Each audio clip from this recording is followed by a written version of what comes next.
Bienvenue à tous. Nous allons commencer cette table ronde sur le biomimétisme. Nous allons passer 1 heure sur comment la nature inspire les ingénieurs. Et nous verrons que cette question nous amènera à une réflexion plus générale sur la technologie, la technique, et comment la technique est utilisée par les humains, par la société. Alors pour discuter de ce sujet, nous avons Marion Cuny. Marion Cuny, vous êtes ingénieure et docteur en mécanique et sciences des matériaux et vous contribuez à faire voler des objets, plus ou moins identifiés comme vous le dites, mais à mon avis, ils sont assez bien identifiés. Vous travaillez pour un motoriste aéronautique en région parisienne qui est Safran. Nathalie Méjean, vous êtes ingénieure issue de l'Institut national des sciences appliquées de Toulouse. Vous êtes docteur en génie des procédés alimentaires d'AgroParisTech et au sein de l'INRA, vous êtes responsable depuis 2010 de l'équipe Malice, qui est un nom malicieux, qui signifie intégration des connaissances, modélisation et analyse des systèmes alimentaires et biologiques complexes. Et depuis 2012, vous dirigez une entreprise visant à aider les personnes en difficulté émotionnelle. Peut-être qu'on en parlera aussi. Alors, depuis Léonard de Vinci, mais même, on peut dire, depuis que l'homme fabrique des outils, l'homme cherche dans la nature des moyens de s'inspirer et des solutions techniques pour produire des outils. Alors, le biomimétisme, c'est une démarche assez connue. Ça consiste à observer la nature pour produire des objets ou des matériaux. Par exemple, pour l'aéronautique qu'on va peut-être aborder, on s'inspire des ailes des oiseaux ou des chauves-souris.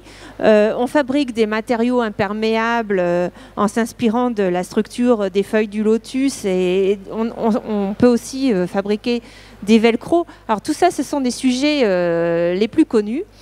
Mais Marion, j'aimerais bien que vous nous expliquiez comment ça marche exactement le biomimétisme, parce qu'on constate qu'une aile d'avion, ça ne ressemble pas du tout à une aile ni d'oiseau, ni de papillon, ni de chauve-souris. Alors, qu'est-ce qu'on fait quand on s'inspire du vivant, quand un ingénieur s'inspire du vivant? Déjà, il y a une notion qui est assez intéressante, c'est la notion de biomimétisme. Généralement, les exemples qu'on cite, c'est vraiment des cas où on a observé le vivant et on l'a appliqué tel quel. Alors qu'en fait, un ingénieur, c'est pas vraiment ce qu'il va faire. C'est-à-dire qu'il va se poser, il va avoir un problème. Et la première chose qu'il va faire, c'est OK, est-ce qu'il existe déjà une brique technologique qui va me permettre de répondre à ce problème-là? Si c'est pas le cas, il va commencer à faire... alors, le terme technique, on va dire sa veille technologique, mais grosso modo, il va regarder à droite et à gauche sur qu'est-ce qui existe et qu'est-ce qui pourrait répondre à mon besoin. Et ensuite, il s'inspire entre autres de la nature. C'est-à-dire que la nature, elle a une imagination débordante. Elle a proposé surtout une très très grande diversité de solutions à des problèmes très variés. Et donc, on va regarder ce qui se passe. Et on va essayer de comprendre pourquoi certains animaux, certaines plantes sont efficaces à faire la fonction qu'on aimerait faire. Et donc, on ne va pas copier tel quel ce qui se fait dans la nature, mais on va essayer de comprendre les raisons techniques qui font que la solution qui est proposée dans la nature est efficace et fonctionne. Et ensuite, on va essayer d'appliquer ces principes-là. Donc, évidemment, ça a été fait par exemple dans l'aéronautique. Comme on l'a dit, les premiers avions, et notamment les premières ailes d'avion, sont inspirées très très clairement des oiseaux. D'ailleurs, à la fin du 19e siècle, il y a eu un Allemand, donc Otto Lilienthal, il me semble, qui a formalisé justement tous les premiers grands principes de l'aérodynamique en étudiant les oiseaux. Et d'ailleurs, son traité, sa portée justement, c'était... l'aéronautique ou l'art du vol, enfin l'art du vol de l'oiseau, quelque chose comme ça. Donc vraiment, il a vraiment essayé d'étudier les oiseaux et il en a tiré en fait les grands principes d'aérodynamique qui permettaient justement de faire voler une aile. Donc le principe de portance, le principe de traînée. Et une fois qu'on a fait ça, une fois qu'on a vraiment compris les mécanismes et la physique qu'il y a derrière, on peut l'appliquer sur notre problème à nous. J'espère que je réponds à la question. Très bien. Non, Nathalie Alors, en fait, moi, je travaille sur la compréhension des systèmes vivants. Donc c'est vrai que cette compréhension-là, enfin, c'est un peu plus compliqué de modéliser les systèmes vivants, comme on le sait, et donc qu'ils soient de l'agroalimentaire ou d'autres domaines d'ailleurs. Et donc, alors, plutôt que expliquer ce qui se passe, on va essayer en tout cas de mimer ce qui se passe. Et donc on va utiliser des outils, notamment de l'intelligence artificielle. Donc ça, c'est une des spécialités qu'on peut développer au sein de l'INRA, pour essayer de nous guider dans la compréhension des systèmes du vivant, pour essayer de nous aider par rapport à ces problématiques dont vous avez dû entendre parler, de durabilité des systèmes alimentaires et des systèmes agricoles. Mais c'est applicable à tout système du vivant finalement, parce que notamment on travaille en lien avec un institut qui est l'Institut des systèmes complexes. Il y en a un peu partout. Nous, on est avec l'Institut des systèmes complexes de Paris-Île-de-France. Et au sein de cet institut, en fait, on partage des outils informatiques, mathématiques qui vont nous aider à comprendre le vivant, mais ça peut être le vivant en termes d'agriculture, agroalimentaire, ça peut être le vivant, comment fonctionne un cerveau, comment ça marche au niveau de l'embryogénèse, etc., etc. Et en fait, le point clé, c'est arriver à décrire ce qui se passe, avec autant avec des données dont on a à disposition. Hein. Vous avez dû entendre parler de manière abondante du big data, mais il n'y a pas que du big data en fait, parce que c'est bien beau, mais dans nos systèmes du vivant, par exemple, quand on parle de comprendre qu'est-ce qui se passe par rapport au réchauffement climatique et aux vignes et aux raisins qui maturent plus vite, etc., et ben on se rend compte que une expérience, c'est une année, vous voyez, donc c'est pas si simple que ça. Pour la croissance des arbres, c'est pareil, hein. Donc un arbre, c'est 100 ans, 200 ans, donc on ne va pas pouvoir appliquer les mêmes méthodes, ou en tout cas, on ne va pas forcément avoir autant de données que ce qu'il est décrit dans la littérature. Donc on va mettre en place des approches qui vont prendre en compte en fait ces éléments-là. Alors justement, à l'image, on voit des prothèses qui servent à courir. Et ça a été inspiré, ça Marion, on en parlait hier soir, des jambes, des pattes de guépard, de la course du guépard. Mais il n'y a plus rien de naturel dans cette ligne, dans cette forme. Non, mais justement, en fait, là pour moi, ça c'est vraiment un exercice d'ingénieur, dans le sens où, quand on regarde un petit peu, si on fait l'exercice, on va dire, vraiment de l'ingénieur, alors, moi, pour le coup, dans l'industrie, c'est à quoi servent ces prothèses. Elles répondent à un certain nombre de fonctions. La première de ces fonctions, c'est permettre à l'athlète de se tenir debout. La seconde, c'est de courir et d'aller vite. Et pour courir et aller vite, il faut essayer, en fait, de faire en sorte que l'énergie qui va être dépensée par l'athlète soit au mieux utilisée pour se propulser. Et donc en fait, le premier exemple qu'on a justement pour ces fonctions-là, c'est quoi ? C'est le corps humain. Et on s'est rendu compte que, alors c'est pas moi qui ai conçu les prothèses, hein, je tiens à le dire, mais on s'est clairement, les gens qui ont développé ces prothèses-là se sont rendus compte qu'il y avait dans la nature quelqu'un qui était, un animal qui était bien meilleur que nous pour utiliser de façon très très efficace l'énergie générée par la course, et c'est le guépard. Pourquoi ? Parce que pour courir et pour aller vite, ce qu'il faut faire, c'est qu'à un moment donné, il va falloir transformer l'énergie, en fait.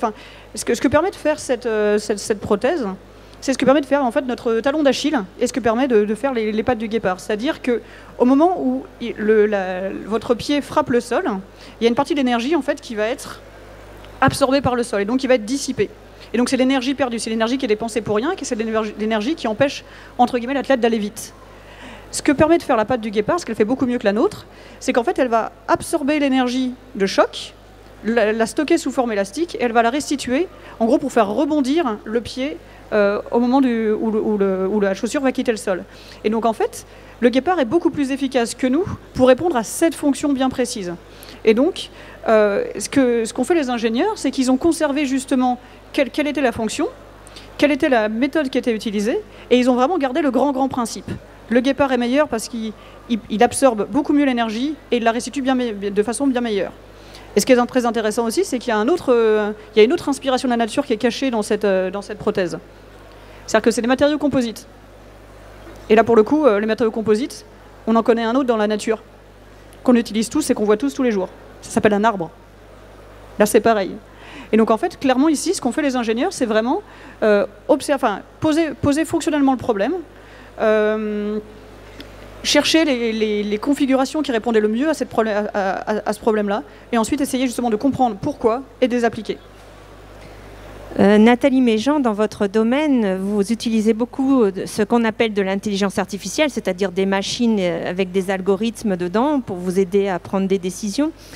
Est-ce que dans le domaine de l'intelligence artificielle, on cherche à imiter l'intelligence humaine, par exemple? Est-ce qu'on s'inspire du vivant, de la nature? Alors en fait, il y a plusieurs courants. Donc l'intelligence artificielle, elle est apparue à peu près dans les années 50 avec toute la puissance des ordinateurs actuels. Elle s'est développée. Il y a eu un moment de moins bien dans les années 80. Puis elle s'est redéveloppée après dans les années avec l'effervescence et la capacité calculatoire des ordinateurs. Alors c'est vrai qu'au départ, l'idée, c'était d'arriver à mimer les fonctions cognitives de l'humain. En essayant de copier, en tout cas, ce qui se passait au niveau des fonctions cognitives de l'humain. Et donc, notamment, on a développé ce qu'on appelle des réseaux de neurones artificiels, qui sont en fait basés sur une expérimentation autour de construire un neurone artificiel, des neurones connectés les uns aux autres, et qui vont peut-être faire émerger ensuite une fonction cognitive donnée à partir d'un apprentissage sur des bases de données. Donc c'est vrai que l'idée, c'était comment on peut mimer des fonctions humaines, donc notamment des fonctions cognitives. Et en fait, ce qui est intéressant, c'est que plus ça va maintenant, donc il y a toujours ce courant de pensée en IA, qui est autour des fonctions mimées, des fonctions cognitives, et donc qui fait un peu peur aussi. Donc par rapport aux exposés qu'on voyait précédemment, on voit le lien entre, ok, vous avez tous utilisé Internet, vous savez comment on peut se faire, à la fois ça peut être une opportunité extraordinaire de connexion, et à la fois on peut se faire enfermer. Donc c'est un peu dystopie, utopie. Donc je pense que ça rentre dans ce discours-là et c'est très intéressant d'en discuter. Et donc il y a tout un courant qui est toujours sur cette idée de copier, de mimer. Et il y a aussi un courant qui est sur l'idée de non, mais en fait on va venir en aide à l'expert, à l'opérateur. Alors nous, ça peut être des experts agricoles, des experts en alimentation ou des experts même scientifiques qui vont essayer par exemple de comprendre comment fonctionne une digestion humaine, comment on peut apporter les nutriments au mieux, comment certaines maladies sont générées, etc., en lien avec d'autres organismes. Et donc dans ce cas-là, on va plutôt essayer d'aller travailler avec l'ordinateur. On va développer des ordinateurs qui ont certaines capacités assez puissantes de travail sur des bases de données qui existent, etc., et d'en extraire des généralités, et travailler avec l'humain qui va, sur plusieurs propositions de l'ordinateur, qui va dire non, là c'est n'importe quoi ce que tu proposes, ça va pas, alors que sur d'autres éléments, il va dire tiens, ça ressemble à ce que je sens et ce que je crois ou ce que j'ai mémorisé du passé, de mes expériences. Donc voilà, ce courant de l'IA qui est en pleine émergence, ça fait à peu près, à peu près 5 ans que ça commence à émerger, qui est HAI. Donc c'est un courant qui a été développé, qui est développé en France et en Europe et dans le monde, qui est sur l'interaction homme-machine et comment on va développer des interfaces qui vont vraiment faire coopérer en fait l'homme et la machine et pas remplacer l'homme par la machine.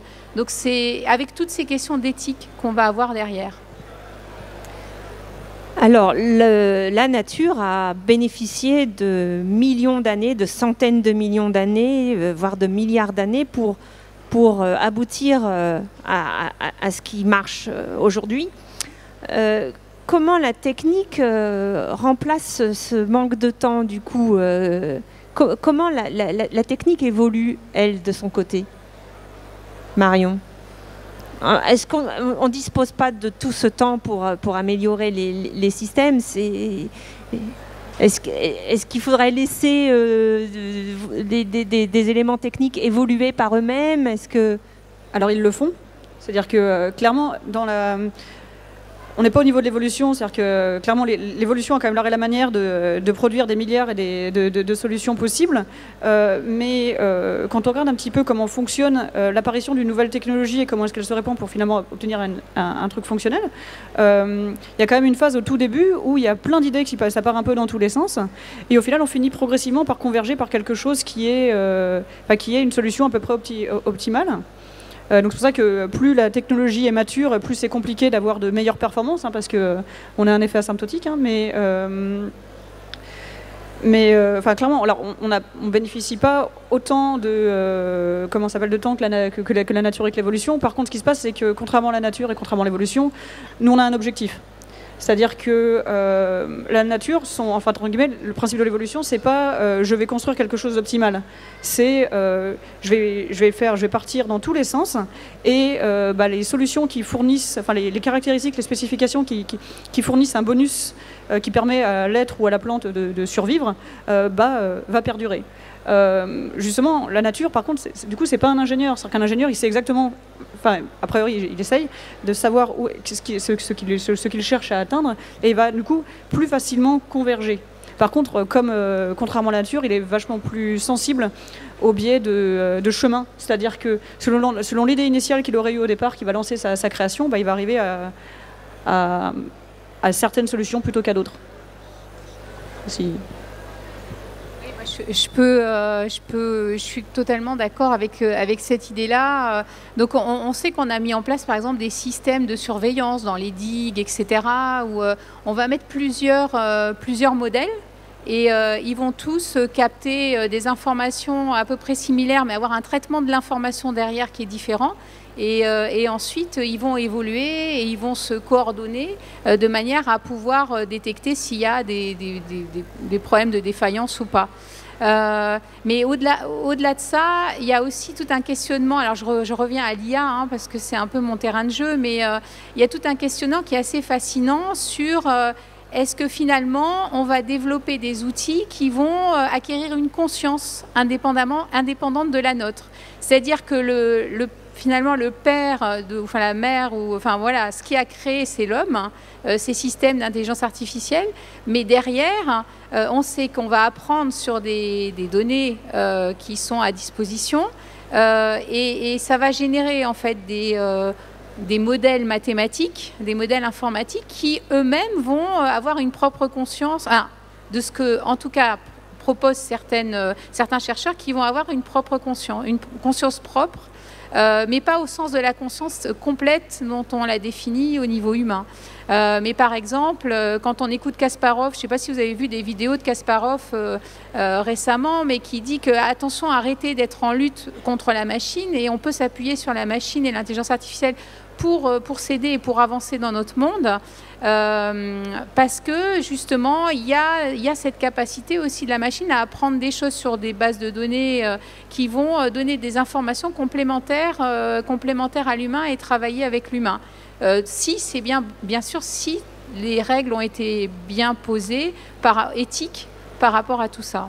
Voilà, donc je pense que c'est intéressant cette discussion autour de la machine a-t-elle une conscience. Voilà.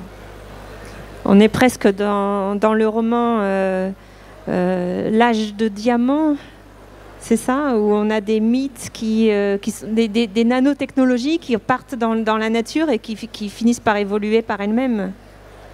Alors, est-ce que dans le biomimétisme, c'est-à-dire la technologie inspirée du vivant, il n'y a pas aussi une dimension esthétique, c'est-à-dire quand par exemple l'architecture s'inspire des formes du vivant, est-ce qu'on n'est pas là en train de rechercher des formes qui se rapprochent de la nature pour nous rassurer un peu, pour faire de nos environnements des environnements plus agréables? Alors je dirais oui. Le point de vue d'ingénieur très pratico-pratique que je suis, en fait, dirait que ça répond en fait à une fonction, à un besoin qui est que les outils, les bâtiments, tout ce qu'on construit, tout ce que l'humain fabrique, il l'utilise et appartient dans sa vie de tous les jours. C'est-à-dire que, bon, personnellement, je conçois principalement des capteurs, donc autant vous dire que la fonction esthétique, c'est pas forcément l'aspect principal. Mais quand on parle de bâtiments, quand on parle même d'objets du quotidien, savoir comment est-ce qu'on va interagir avec, savoir comment est-ce qu'on va... c'est quelque chose qui psychologiquement a un effet énorme. Et donc oui, on a des moments où il faut penser à l'effet esthétique. Là, si on reprend par exemple au minimum ergonomique du coup. Au minimum ergonomique, mais même esthétique et psychologique. C'est-à-dire que si on reprend un petit peu le cas de la prothèse de tout à l'heure, vous noterez qu'elle ressemblait pas du tout à un pied. L'aspect esthétique, bon, elle était très jolie, mais l'aspect esthétique n'était pas vraiment principal. Par contre, vous prenez ce même athlète et vous le mettez dans le métro quelques heures plus tard, je pense que pour lui, pour les autres, c'est intéressant, entre guillemets, que sa jambe ressemble vraiment à une jambe, parce que psychologiquement, c'est important, etc. Donc, j'essaie de faire très attention à ce que je dis, parce que je veux blesser surtout personne, mais il y a une fonction esthétique, il y a une fonction psychologique dans nos objets. Bon... Il y a ça, et après, la mécanicienne en moi dirait que quelque chose qui est bien conçu, généralement, c'est beau et c'est élégant. Mais après, chacun ses vices.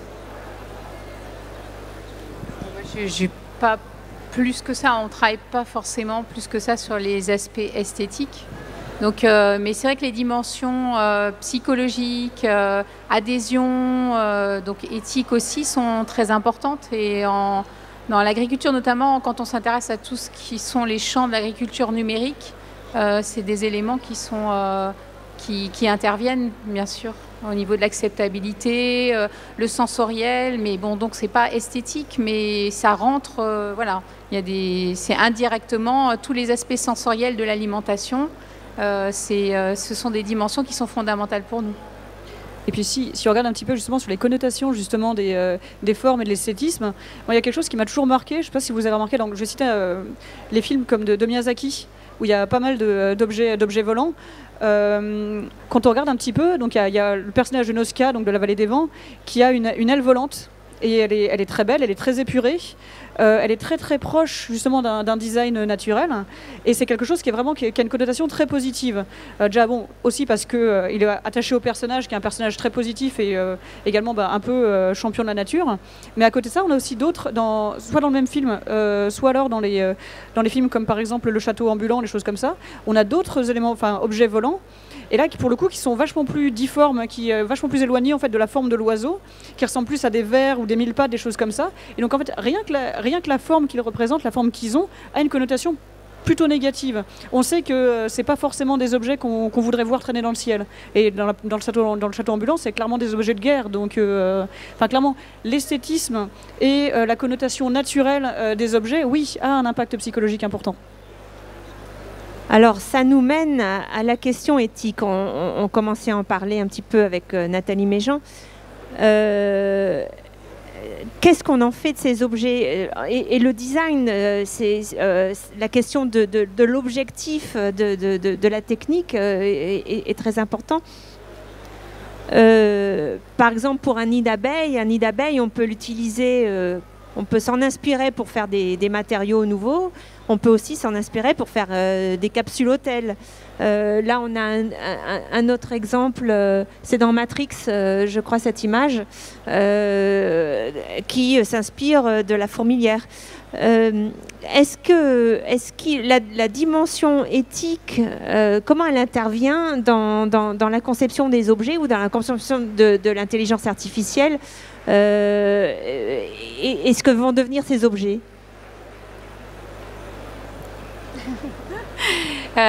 Oui, il y a des groupes de réflexion au niveau d'éthique. Alors, je ne vais pas rentrer dans les détails à ce niveau-là, mais moi, quand je regardais cette notion de fourmilière, on étudie beaucoup dans les approches de psychoéthologie animale, d'intelligence artificielle, ces équilibres, ces relations qu'il y a, c'est assez fascinant. Alors, je ne parle pas d'éthique là, mais j'étais là-dedans en fait, sur comment chaque individu pris individuellement a un fonctionnement simple et comment, mis ensemble, en fait, on arrive à un fonctionnement de fourmilière bien évolué, ou au niveau des abeilles avec les signaux, etc. Donc c'est vrai que en effet, oui, l'éthique compte énormément et c'est de plus en plus discuté vu que on utilise nos données pour en faire une intelligence. On ne sait pas trop ce que ça peut faire au niveau intelligence artificielle. Donc évidemment, c'est des questions, mais en même temps, on ne sait même pas vers quoi on va. Donc on est quand même limité aussi en tant qu'humain. Donc on peut poser des choses, mais il y a des éléments de concept qu'on n'a pas complètement encore à disposition, ou d'évolution dont on n'a pas à disposition complètement. Je fais juste une toute petite digression. Vous avez cité justement le comportement, on va dire, insectoïde humain. Mais ce qui est marrant comme tout, c'est que pour la modélisation justement du comportement des foules, on s'inspire de la nature. Dans le sens où on utilise la mécanique des fluides. C'est-à-dire que les modèles qui sont utilisés pour essayer de comprendre comment vont se déplacer des humains dans une salle ou ce genre de choses, vraiment en fait c'est quasiment que la mécanique des fluides, sauf quand la densité, quand la densité de personnes devient tellement importante que là, dans ces cas-là, c'est carrément de la mécanique du solide. Donc c'est typiquement quand il y avait eu un incident, où il y a eu un accident, je crois que c'était à la Mecque, où il y avait eu justement un mouvement de foule. En fait, là, on est rentré dans le cas où la densité des gens était tellement importante qu'on est rentré dans la modélisation de la mécanique du solide. Désolé pour la digression. Ça devient presque le cas aux utopiales certains jours.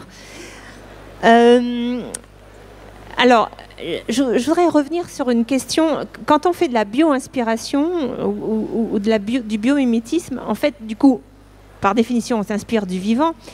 Est-ce qu'on ne va pas se trouver devant un problème à cause de la perte de biodiversité? Est-ce qu'on n'est pas en train de perdre des sources d'inspiration pour trouver des solutions techniques? Alors, je voulais juste, avant la question, quand vous parlez de bio-inspiration, je voulais rajouter un truc quand même qui je pense, est important. C'est dans la communauté système complexe, on définit une bio-inspiration ou un système complexe comme justement à l'opposé des systèmes mécaniques, où on a un plan, genre un plan d'avion, puis on va construire les ailes, etc. On a les mécaniques, etc. Et un système du vivant, un système complexe, où là, justement, il n'y a pas de plan. Et c'est de l'interaction, en fait, la réponse va sortir de l'interaction individuelle, et c'est en fonction de la programmation de chaque individu, finalement, ou du comportement de chaque individu, que va émerger un comportement général. Et je trouve que c'est intéressant, parce que du coup, c'est presque vers une autonomie individuelle, celle qu'on avait peut-être perdue avec l'approche et le développement technologique. Et donc là, on revient vers l'individuel. Et c'est ce qui se passe avec Internet d'ailleurs, parce que quelque part, on ramène les gens sur... ils vont eux-mêmes pouvoir chercher des infos en fonction de ce qu'ils ressentent, ce qu'ils sont, etc. Et on va leur proposer d'ailleurs des informations. On va pouvoir même les enfermer là-dedans, à contrario, avec des informations qu'on leur proposera parce qu'on aura mémorisé tous leurs desiderata, tout ce qu'ils ont commandé, etc.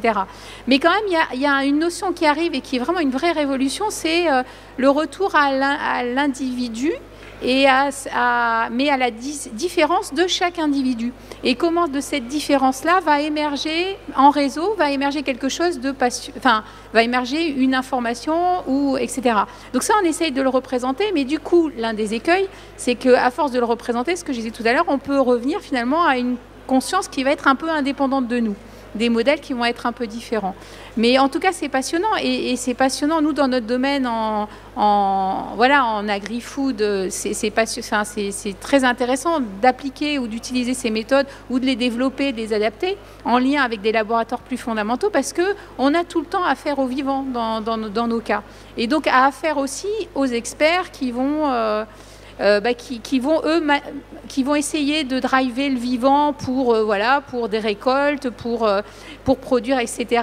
Et en ayant conscience de tous les impacts qu'il peut y avoir derrière aussi au niveau de la société, au niveau de la consommation locale ou globale, etc. Donc on a besoin de ces outils-là, et en même temps ils font un peu peur, et on a besoin d'arriver à cerner un peu les limites de ça. Donc je fais une discrétion, mais c'est ce qui me venait là à ce moment-là. Et surtout, alors moi, ça me rappelle, ce que vous dites, ça me rappelle autre chose, c'est le fait que, par exemple, en simplement utilisant les réseaux sociaux, notamment Facebook, on est capable on offre suffisamment de données pour qu'un modèle de nous soit construit. Et a priori, si je comprends bien, c'est aussi le genre de chose qui a été utilisé, par exemple, pour manipuler un peu l'opinion au Brexit ou ce genre de choses-là. Ah bah après, ça peut être utilisé, c'est comme tout, quoi, hein, tout ce qui est... voilà, ça peut... Okay.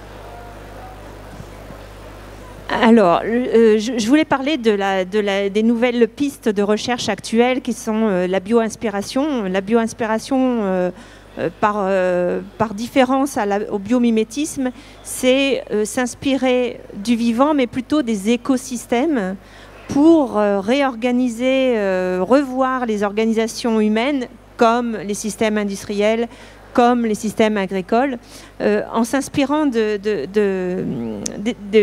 écosystèmes naturels. Alors, quand les écosystèmes naturels ont disparu, ça arrive malheureusement, comment on fait pour refaire partir ces écosystèmes sans avoir de modèle ? Je crois que vous faites ça, Nathalie Méjean, vous avez fait des expériences en vue de régénérer comme ça des écosystèmes abîmés. Alors, moi, j'ai pas fait du tout ces expériences-là. Moi, je suis plutôt du côté versant modélisateur de INRA. Mais il y a des expériences qui sont assez fascinantes. Donc, notamment, je vous avais parlé des expériences de Funabachi, qui est recruté par Sony, qui a été recruté par Sony. Donc, c'est un chercheur japonais qui, lui, a essayé de recréer sur des terrains qui étaient a priori censés ne plus produire du tout, donc désert en Afrique. Il y a une expérience en Afrique, donc si vous allez voir sur son site, c'est assez intéressant. Et donc l'idée, c'est de... Alors, avant, il y avait un courant qui était on va recopier la nature, on va essayer de comprendre un peu ou de recopier la nature et le représenter de manière informatique pour essayer de mieux contrôler, etc. Et là, c'est dans l'autre sens, c'est-à-dire que dans les terrains qui ont été finalement qui sont un peu désertiques ou qui ont évolué de manière négative pour la production, par exemple, au niveau agriculture, eh ben, on va aller chercher à replanter ces terrains, mais à laisser les différentes plantations et à laisser l'émergence en fait d'une culture qui sera ce qu'on appelle la synécoculture. C'est pas une culture avec une seule espèce, mais avec plusieurs espèces qui vont être en compétition. Donc c'est un écosystème en fait de plantes. Et qui, par l'intermédiaire de tout ce qu'on sait et éventuellement de modèles mathématiques, on va s'appuyer là-dessus pour démontrer que ce genre de culture, finalement, est aussi intéressante que donc des cultures où va émerger du vivant un équilibre, que des cultures, des monocultures ou d'autres types de cultures. Donc ça, c'est des contributions qui sont assez intéressantes et dans lesquelles se mêlent l'informatique, l'IA, mais pour aider justement pour aider à comprendre comment se passe cette émergence et pourquoi ça peut marcher et comment on peut l'appliquer nous et favoriser en fait ce type d'approche. Vous faites aussi des bases de données de savoir-faire. Alors ça m'a un peu interloqué.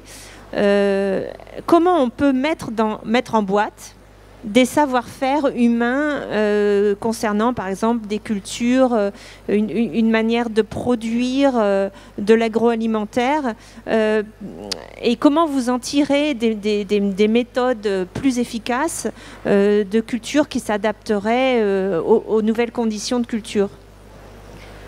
Alors en fait, les savoir-faire humains, on les a beaucoup dans nos domaines, notamment en agriculture agroalimentaire où il y a eu des compétences qui ont été accumulées. Et donc on les met en boîte au travers de l'expression. Eux, ils vont exprimer des savoirs sous forme ce qu'on appelle, nous, symbolique. Par exemple, quand il fait telle température, alors le raisin va maturer de telle manière, la baie de raisin va maturer de telle manière. Et donc, ce qui est intéressant, c'est que ces experts, ils ont accumulé des savoirs depuis des générations, par exemple, sur des régions viticoles. Ils ont accumulé ces savoirs, et donc ces savoirs, ils ne sont pas sous forme de chiffres. Donc ils ne sont pas utilisables sous forme de chiffres, mais ils sont utilisables sous forme de mots. Et donc nous, on a des méthodes mathématiques qui sont des méthodes mathématiques qui vont permettre d'utiliser ces mots comme on pourrait utiliser des chiffres pour représenter en fait ces connaissances qui sont des connaissances qui ne sont pas des connaissances numériques. Et donc c'est des connaissances qui vont venir en complément des connaissances qui peuvent être formalisées à partir de données numériques.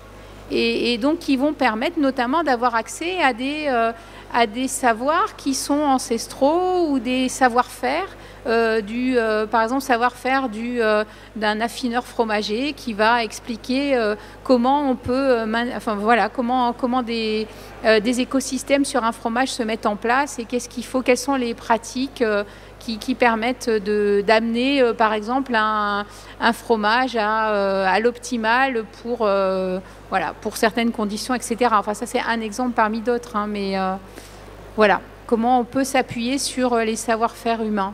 Et ils sont importants et ils sont fondamentaux à prendre en compte dans nos domaines. Est-ce qu'on peut imaginer d'aller jusqu'à rechercher par l'ethnologie des savoir-faire reculés en train de disparaître finalement avec les peuplades qui les portent pour aboutir à un savoir modernisé, complété par la machine? Ça vous fait penser à une vision, ça vous donne une vision utopique finalement de la machine et de l'intelligence artificielle? Oui, c'est vrai qu'on pourrait accéder, donc notamment en cinécoculture, ils parlent de cet accès à des savoirs ancestraux. Alors ce que je trouve très chouette finalement, c'est qu'on s'appuie à la fois sur les puissances modernes et à la fois sur les mémoires de peuplades même éventuellement reculées qui savent faire des choses spécifiques ou qui ont mémorisé des savoirs sur des tâches spécifiques et qui sont finalement fondamentaux pour nous et pour demain. Donc je trouve que c'est assez joli cette capacité-là. J'avoue que autant je comprends vraiment l'intérêt de préserver des savoir-faire, parce que les savoir-faire, c'est vrai qu'ils sont vrais en agronomie, etc. Mais dans tous les métiers techniques, le savoir-faire humain est absolument indispensable et c'est une richesse, vraiment. Encore une fois, moi dans la mécanique, on a vraiment des orfèvres qui travaillent, c'est magnifique.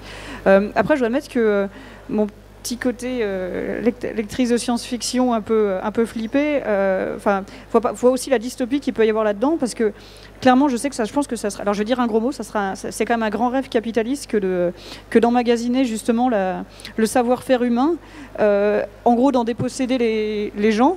En gros, la crainte que j'en ai, c'est ça, c'est-à-dire qu'on déshumanise ces tâches-là, qu'on les capte et que mine de rien, en final, on retire aux gens et entre guillemets aux experts, aux travailleurs, justement leur richesse et leur savoir-faire. Donc je comprends vraiment l'intérêt justement de pérenniser des savoir-faire qui sont très importants, qui sont ancestraux et qui clairement sont en danger de disparition dans bien des cas, parce qu'il n'y a pas toujours une transmission qui peut se faire. Mais c'est vrai qu'à côté de ça, j'avoue que je suis un peu paniquée. Et clairement, souvent ça vient aussi, en effet, c'est comment, par exemple, quand on discute avec des médecins, donc il y a plein de tâches maintenant que les outils de l'IA vont pouvoir, les outils de l'IA vont pouvoir remplacer certaines tâches, beaucoup de tâches médicales en fait. Et pareil dans l'agriculture, donc à force de connecter, il y a des questions éthiques qui vont se poser, de connecter avec des capteurs, des mesures, etc.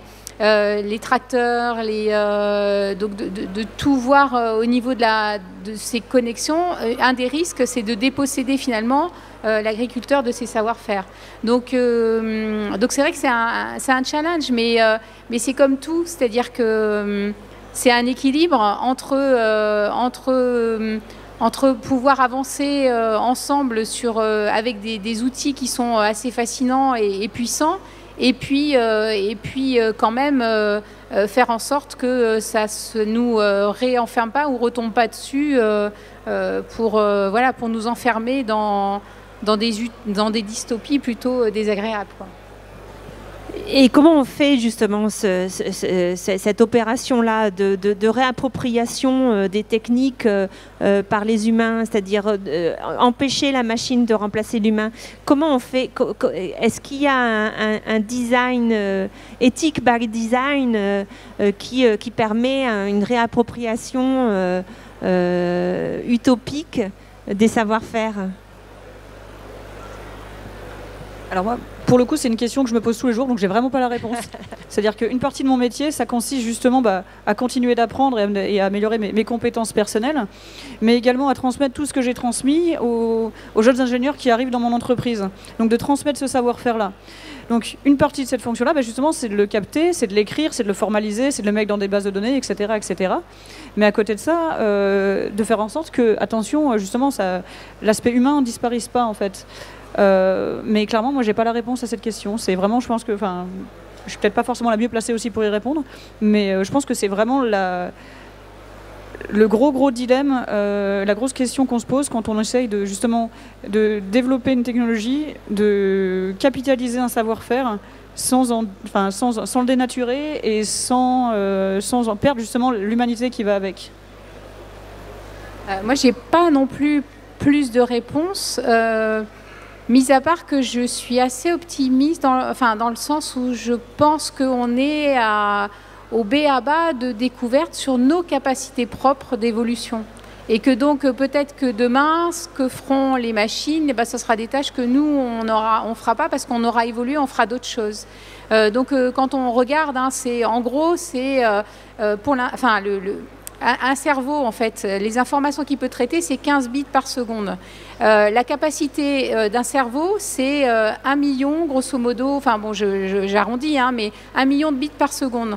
Donc vous comprenez bien que qu'on a des filtres qui font que de toute façon, on ne pourrait pas traiter toutes ces infos en même temps et qu'on est limité en traitement, mais on évolue sans arrêt. Et donc ce filtre-là, il évolue aussi et peut-être que demain, on sera capable de traiter beaucoup plus de bits à la seconde que 15 bits par seconde et qu'on aura des tâches différentes. Voilà, c'est comment imaginer le monde de demain, c'est une vraie question, ça.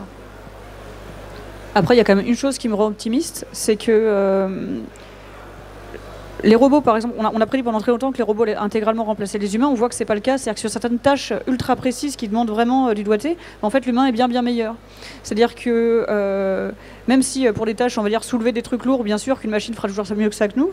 Mais de rien, sur les tâches de précision, sur les tâches artistiques, sur ce genre de choses-là, on garde cette maîtrise-là.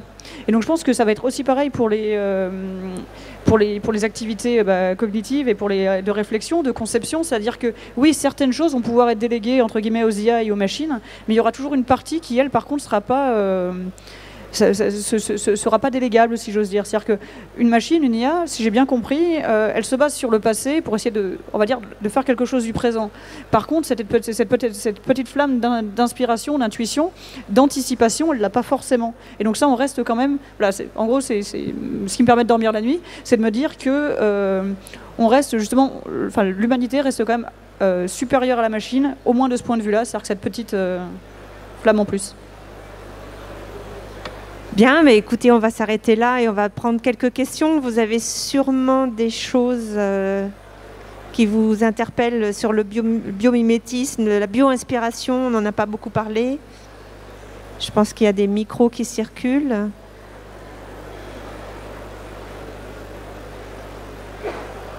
Je ne vois pas les micros. Est-ce qu'il y a des gens qui lèvent la main, c'est certain? Il y a des gens qui lèvent la main, oui, mais les micros sont où?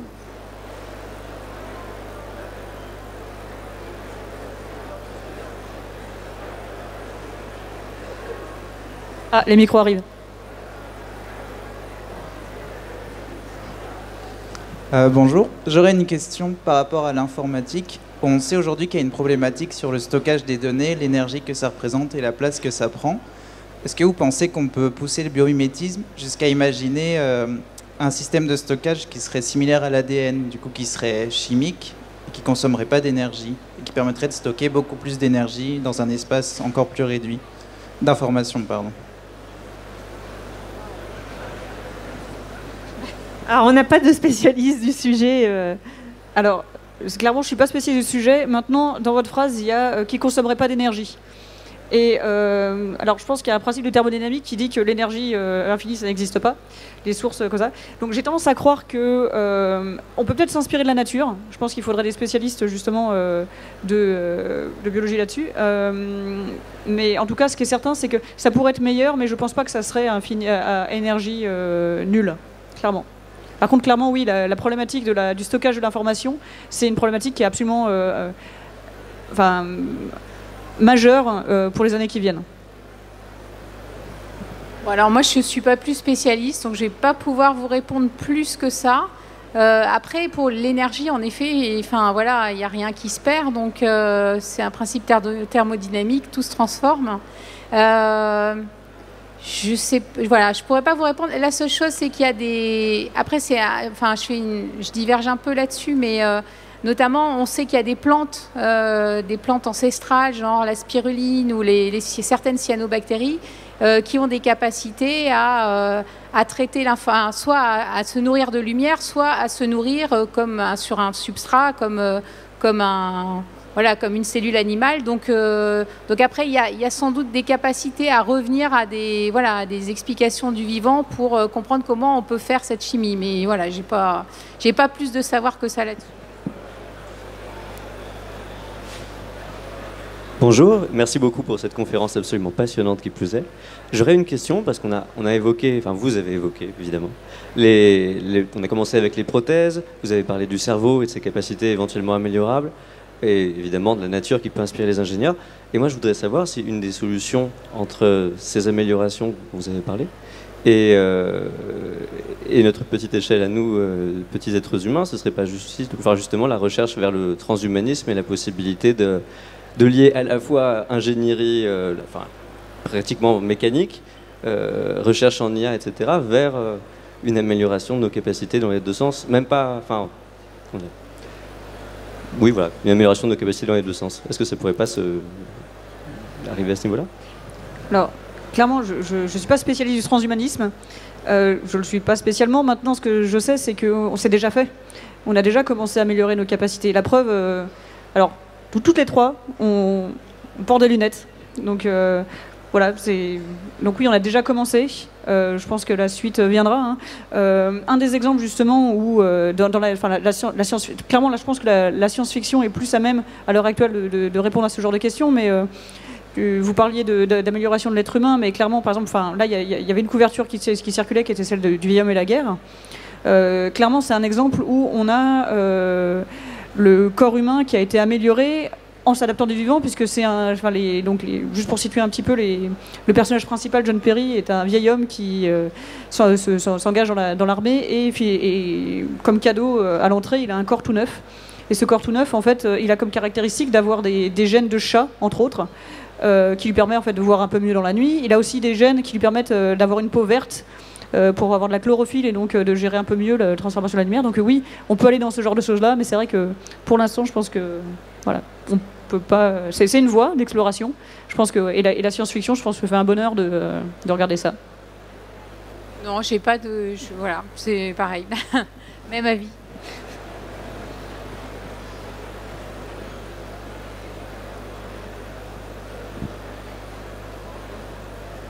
Bonjour.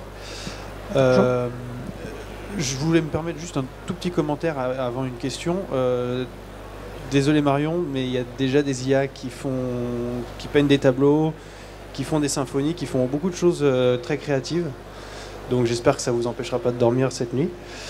Par rapport à la question que je voulais vous poser, c'est concernant donc, tout ce qui est intelligence artificielle, etc. Tout ça, c'est des choses qui sont...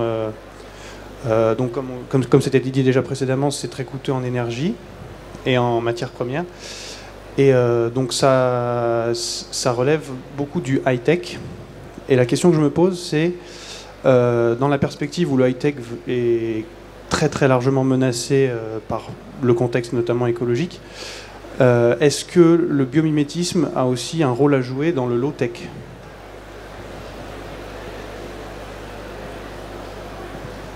Alors en agriculture, c'est peut-être le cas, non ? C'est une vraie question. Je ne sais pas si j'aurai les éléments pour vous répondre, en fait, concrètement. Donc, je ne sais pas si toi, tu... Je pense que la réponse courte, c'est oui. De façon générale, parce que... Non, dans le sens où... Encore une fois, que ce soit le high-tech ou le low-tech, on a des problématiques à résoudre. Le low-tech présente des problématiques qui sont légèrement différentes que celles du high-tech, évidemment. Mais au final, oui, je pense que s'inspirer de la nature va nous permettre de résoudre des problématiques low-tech. Ne serait-ce que parce que, mine de rien, ça permettrait d'aller vers une certaine simplicité. Donc, je pense que... moi, je tendance à croire que oui, bien évidemment, l'inspiration de la nature, mais en fait, comme tout processus de conception et d'amélioration et de... encore une fois, on en parlait tout à l'heure, mais le développement d'une technologie, quelle qu'elle soit high-tech ou low-tech, elle vient par itération. Et donc le truc, c'est que si demain, certains de nos outils de la vie du quotidien, de nos outils technologiques du quotidien doivent être complètement redesignés pour faire face à de nouvelles problématiques, vous l'avez dit, notamment écologiques, ce genre de choses-là, il va falloir, entre guillemets, remettre... C'est un bouleversement dans le concept. C'est-à-dire que là, pour le coup, on va revenir, entre guillemets, c'est pas qu'on revient dans une page blanche complètement, mais on va quand même très sérieusement devoir revoir notre conception, si j'ose dire. Et donc là, oui, on va repartir sur des... vu de ma fenêtre, on va repartir sur des stratégies de conception qui sont OK, d'accord. J'ai peu de moyens, j'ai telle et telle contrainte, comment je fais, comment je m'en sors? Est-ce que des organismes, des organismes vivants ou pas, ont trouvé un moyen pour répondre à ce problème-là? Si oui, comment? Et là, on va commencer, peut-être qu'on va aller voir, peut-être que cette problématique-là va nous amener à aller regarder des êtres vivants ou des êtres, ou des éléments de la nature qu'on n'avait pas regardé jusqu'à présent parce qu'on n'avait pas ces problématiques-là. Théoriquement, on n'avait pas les mêmes problématiques d'énergie, on s'en foutait un peu, c'est parti, c'est open bar. On peut aller plutôt sur des trucs qui sont pas forcément dont le rendement n'est pas forcément génial. Mais par exemple, oui, je pense que on va pouvoir s'intéresser, par exemple, à des bactéries ou des choses comme ça qui vont, par exemple, être très très économes en énergie. Donc oui, la réponse courte, c'est clairement oui. Que ce soit low-tech ou high-tech, on va devoir s'inspirer de quelque chose. Pas forcément la nature, mais la nature en fera partie. D'autant plus que, clairement, il y a un certain nombre d'organismes, d'animaux, de choses comme ça, qui arrivent à survivre dans des conditions extrêmes, donc qui risquent d'être les nôtres bientôt. Donc je pense que oui, on va s'inspirer. Oui, pour moi, c'est pas du tout contradictoire, en fait. J'arrive pas à le voir contradictoire. C'est-à-dire que l'un peut être au service de l'autre et l'autre au service de l'un. Donc c'est un petit peu ce que je vous ai expliqué dans la cinécoculture, par exemple. Funabachi, c'est ce qu'il montre.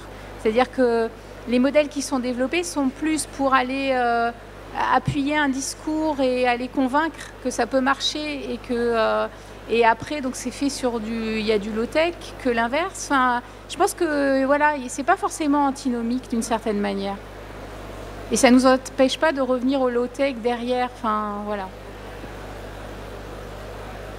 On a encore le temps pour une question, s'il y en a une.